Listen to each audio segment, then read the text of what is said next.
It ain't Wednesday, but it's the word. Talk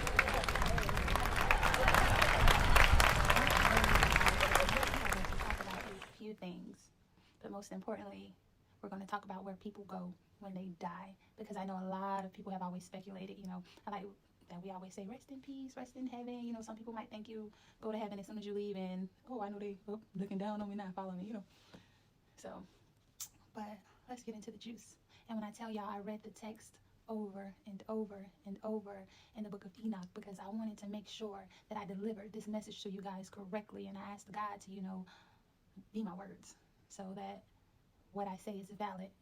And if it's not God, don't even let it come out. Don't even let the thought come in my mind to speak. Okay, so I read this in Enoch 1, chapter 22. If anybody want to go ahead and also read it for themselves, I'm usually not big on putting a lot of the text in these videos, because I want you guys to be encouraged to seek God for yourself.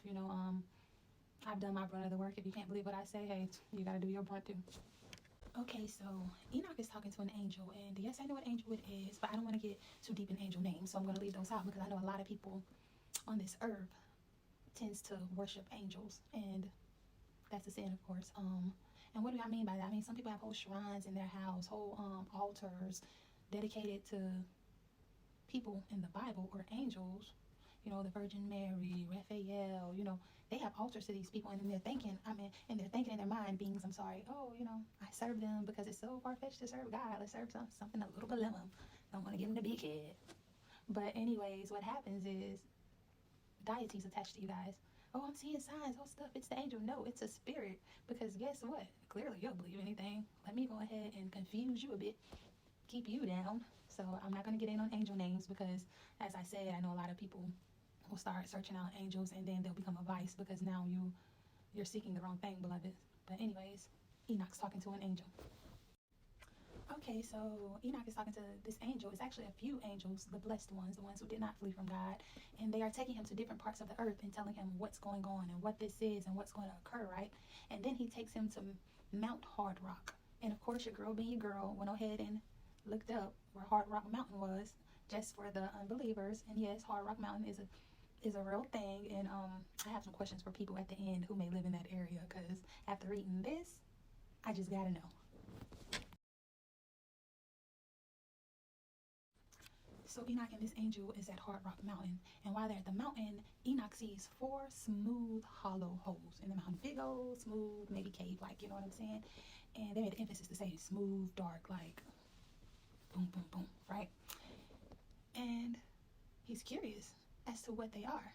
And the angel tells him, this is the place that all men, children will go when they die, until God comes back and brings peace on the earth. This is where all the souls will reside.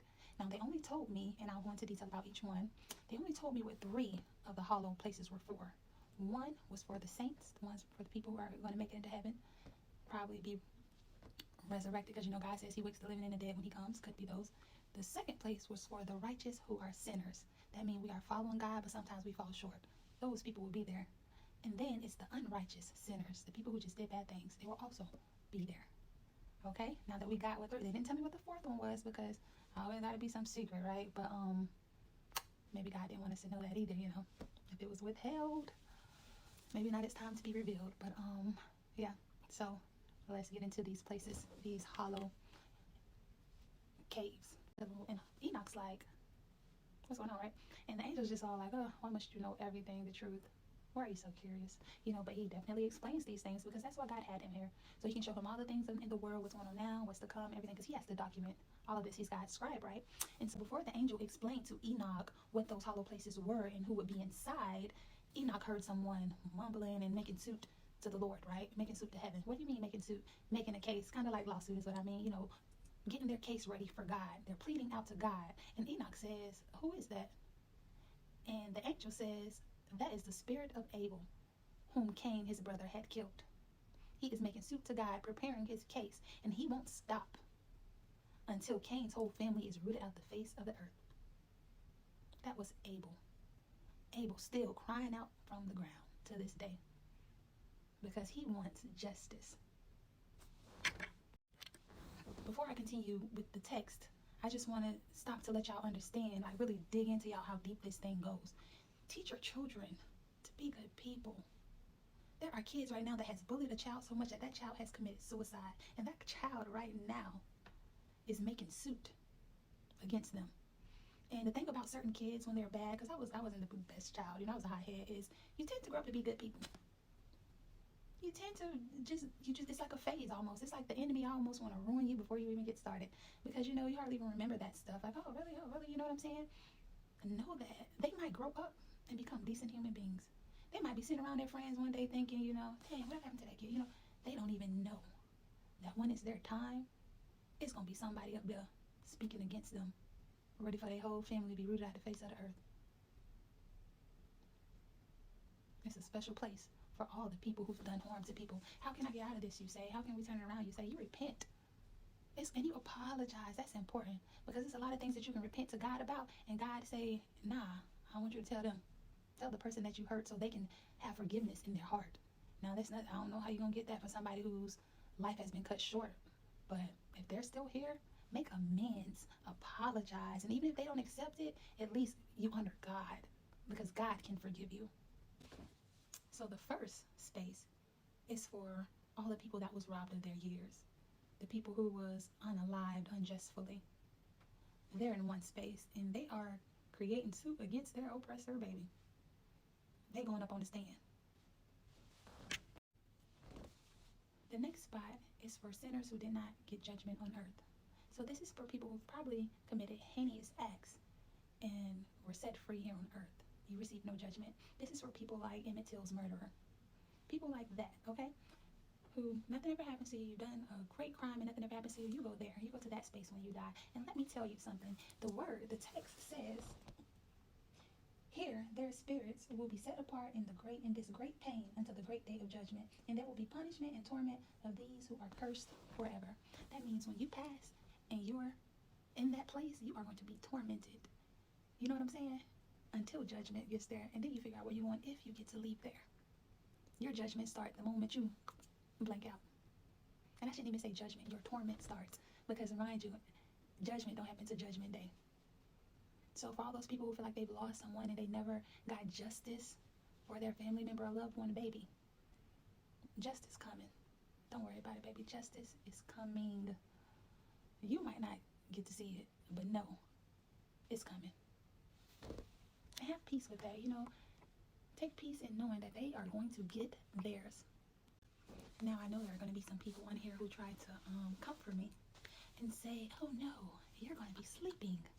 Ephesians say that when the person dies, their spirit returns to the Lord. Their soul is no longer in their body. Ashes to ashes, dust to dust, baby. Thus you came, thus you shall return. What's the difference between a soul and a spirit? A spirit is what God gave you. That's what's inside of you. That's that breath that he breathed into you, right? A soul is like your emotions, who you are as a person. That's your soul. Anger, love, lust, humility, all those things make up the soul. Finally, the third place. The third place is for sinners and transgressors. What is a transgressor? It's like a lawbreaker. There was no good in you. You were not righteous. You carried out your life sinning, breaking laws, and not caring, right? That third place is for you. And in the text it says, you won't even get judgment. What does that mean? That means God don't even want to hear you out. Turn away from me, I never knew you, baby. You won't even get to plead your case. And it says, the aggressor will be companions with the transgression. What does that tell me? God, what does that mean? What I heard was they are going to spend eternity reliving all the pain that they caused. And God is so funny, God will probably make them the victim. Y'all end up running, screaming, somebody trying to, from all the stuff you did to others. Not saying that's how it's going to be, but I'm just saying the text says the transgressor will become one with his transgressions, becomes a companion. That means you're going to carry out the rest, all eternity, reliving all the bad stuff you've done in your life. I mean, a companion is what you ever destined. You know what I'm saying? But that's what I heard. Like, okay, if you're going to become one with your sin, then you're going to relive it. God don't even want to hear why you thought you had to do it. Like, nah, next. Open shut case. We don't need no jury. You know what I'm saying? So, he don't need nobody speaking up on his bed. Stuff like that. She don't need nobody speaking up on her bed. But yeah, so. Okay, and I know you're probably saying, well, what about hell? Aren't people going to hell? So are you telling me people aren't going to hell? Yes. That's probably what that fourth place was that they didn't get into. You know what I'm saying? But understand that hell was never meant to be for men.